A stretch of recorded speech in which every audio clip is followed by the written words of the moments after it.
La saison des fauchages commence et elle coïncide avec la mise bas des biches et chevreuils. Les fonds finissent hélas parfois broyés par les machines agricoles.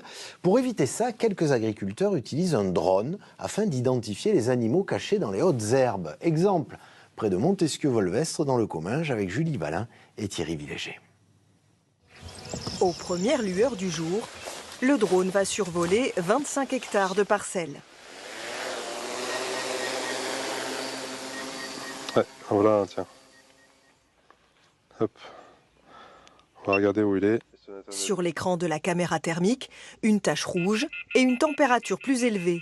C'est un faon blotti dans l'herbe.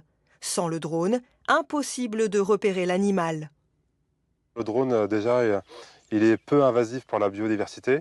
Et quand on vole à 70 mètres de hauteur, on a un angle suffisamment large pour pouvoir voir en caméra thermique les faons qui sont mis directement dans les hautes herbes. Sinon, ça serait invisible à l'œil nu. Même quand on approche à 1 mètre, par moment, on peut leur marcher dessus sans le faire exprès. Alors imaginez une machine agricole qui arrive à pleine vitesse et en pleine coupe. Depuis 3 ans, ce pilote collabore avec l'association Sauvons les Faons qui se bat pour le sauvetage de ces nouveau-nés. Car des dizaines de milliers d'animaux seraient broyés chaque année pendant la période des foins. Ce jour-là, 4 petits ont été détectés. L'agriculteur va pouvoir faucher son champ sereinement. Ça nous arrivait tous les ans, en fait, quasiment.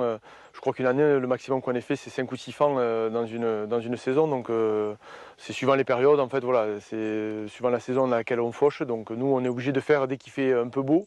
On est obligé d'attaquer, on n'a pas le choix de la période. C'est le temps qui nous guide. Et donc, il y a des années, c'était vraiment dur. Donc, depuis qu'on fait ça, c'est vraiment génial parce qu'on n'est plus embêté, on n'attrape plus jamais de faons, quoi.